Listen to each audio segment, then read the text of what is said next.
फैसल शाह साहब, आपने देखा होगा कि पहलगाम वाक़े के हवाले से वो तो अब ये कह रहे हैं वहाँ पर कि अगर किसी को किसी किस्म की कोई वहाँ पर कुछ पता हो तो तहकीकात के अंदर मदद कर दे। मतलब जस्ट इमेजिन कि आपको ये तक नहीं पता कि किसने किया, कहाँ से आए, कैसे हुआ टेररिस्ट अटैक।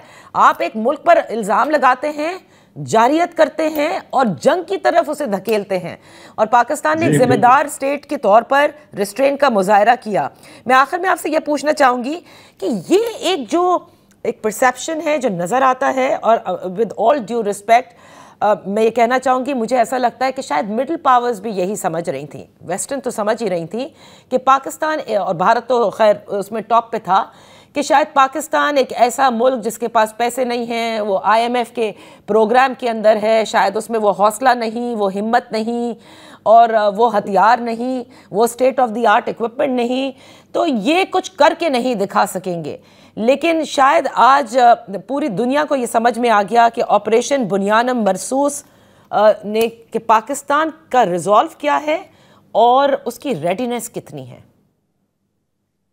आपकी बात बिल्कुल ठीक है कि ये हमने बिल्कुल प्रूव कर दिया है और दुनिया को नजर आ गया, और मतलब इंडियंस जो झूठ बोलते रहे हैं थ्रू आउट दिस कैंपेन, उसमें वो शायद ये समझते रहे कि हम 17वीं 18वीं सदी में रह रहे हैं जहां पे किसी और को कुछ पता नहीं चलेगा कि हो क्या रहा है।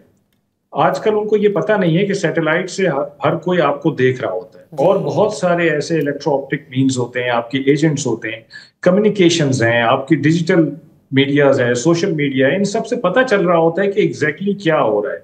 तो वो झूठ उनका पकड़ा जाता रहा हर स्टेज पे। लेकिन मैं आपको ये भी बताऊं कि देखिए, पाकिस्तान के साथ एक चीज अच्छाई ये भी हुई है कि पाकिस्तान FATF की ग्रे लिस्ट से गुजरा। हमने सारा क्राइटेरिया पूरा किया और हम व्हाइट लिस्ट में आ गए। So we were given clean chit from there. बिल्कुल सही। अच्छा, फिर हम IMF के प्रोग्राम में गए हुए। IMF को कंप्लीट हमारी फाइनेंशियल हेल्थ का पता है, हमारी सूरत हाल का पता है। IMF वाले नहीं सोच रहे होंगे कि पाकिस्तान इस फाइनेंशियल हेल्थ के साथ ये सब करेगा। तो ये चीजें हमारे बेनिफिट में भी गई हैं। फिर इंडिया के ऊपर ओवरसीज टेररिज्म का स्टिग्मा लगा। कनाडा, US और ऑस्ट्रेलिया ने बाकायदा सबूत के साथ इंडियन गवर्नमेंट को बताया कि आपके अपनी गवर्नमेंट के लोग हमारे मुल्कों में टेररिज्म में इन्वॉल्व हैं। तो ये सब चीजें मेरे ख्याल है एक्यूमुलेट होकर पाकिस्तान के फायदे में गई हैं। दुनिया को जो पाकिस्तान कह रहा था, दुनिया पाकिस्तान को इस दफा सुन रही थी और यकीन कर रही थी। और ये मेरा ख्याल है इस दफा इसीलिए पाकिस्तान को थोड़ा सा लेवरेज भी दुनिया ने ज्यादा दिया है, जिसकी वजह से पाकिस्तान मिलिटरली वो चीजें अचीव कर सका है जो कि शायद पिछली दफा हमारे लिए पॉसिबल नहीं थी। बिल्कुल आपने दुरुस्त कहा। तो फैसल शाह साहब, मुझे ये बताइएगा कि ये एक सवाल ज़रूर उठता है, क्योंकि भारत ने कई बार ये इसका भी उनको घमंड है कि उनकी जो बहरी पूरा बीड़ा है वो हमसे कई ज़्यादा सोफिस्टिकेटेड है, वो अपना विक्रांत का भी जिक्र करते हैं, लेकिन इस मर्तबा उन्होंने इधर कुछ करने की कोशिश नहीं की। मेरे ख्याल से उनके ड्रोन्स को जिस तरह से गिराया गया और जो कुछ उनके साथ फ़िज़ा में किया शाहीनों ने, और फिर जो हमारे फतह 1 मिसाइल ने किया, शायद उन्होंने इधर रुख नहीं किया।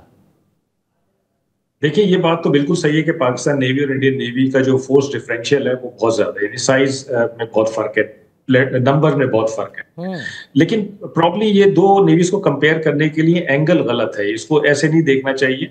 दो नेवीज को कंपेयर करने के लिए उनकी कैपेबिलिटी को देखना चाहिए।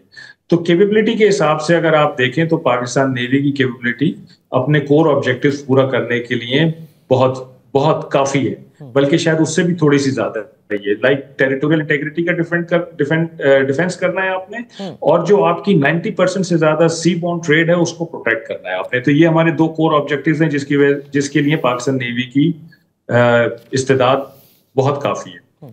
अब आ जाइए, आपके इंडियन नेवी जो है वो क्यों नहीं आगे बढ़ सकी?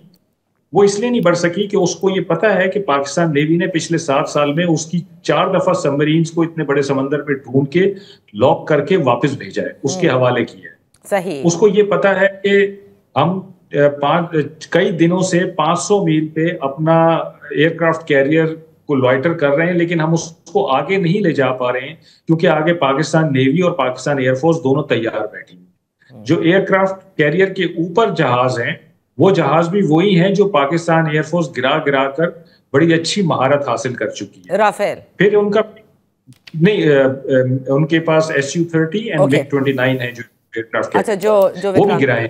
ओके जी, वो भी गिराए। उसके अलावा उनका एक P-8I सर्वेलेंस एयरक्राफ्ट जो कि बड़ा एडवांस एयरक्राफ्ट है यूएस का, वो 4 और 5 की शब पाकिस्तान के करीब आने की उसने कोशिश की, उसको मॉनिटर किया, ट्रैक किया और उसको भी वापस जाने पे मजबूर कर दिया। तो उसको ये पता था कि अगर हम आगे जाएंगे और ये फ्रंट खोलेंगे तो शायद हमें भी उसी तरह का चीजों का सामना करना पड़े जो कि हमें हमारी मेन लैंड पे सामना करना पड़ रहा है। तो वो मजीद डेवस्टेटिंग हो जाएगा, क्योंकि इंडिया इंडियन ओशन में नेट सिक्योरिटी प्रोवाइडर बनना चाहता है और एक ब्लू वाटर नेवी होने का दावा करता है। सही। और ब्लू वाटर नेवी होने के दावे के साथ, नेट सिक्योरिटी प्रोवाइडर होने के दावे के साथ के बावजूद वो पाकिस्तान नेवी के सामने नहीं आ सके और उससे इंगेजमेंट नहीं कर सके। Now this is the victory for Pakistan navy कि बज़ाहिर एक छोटी नेवी होते हुए भी उसने एक बड़ी नेवी जिसके एम्बिशंस भी बड़े हैं उनको करीब भी नहीं आने। तो ये है एक्चुअल में विक्ट्री, जिसको हमें वो जो हमारी लैंड और एयर पे विक्ट्री है उसके साथ इसको हमें एनेक्स करना चाहिए।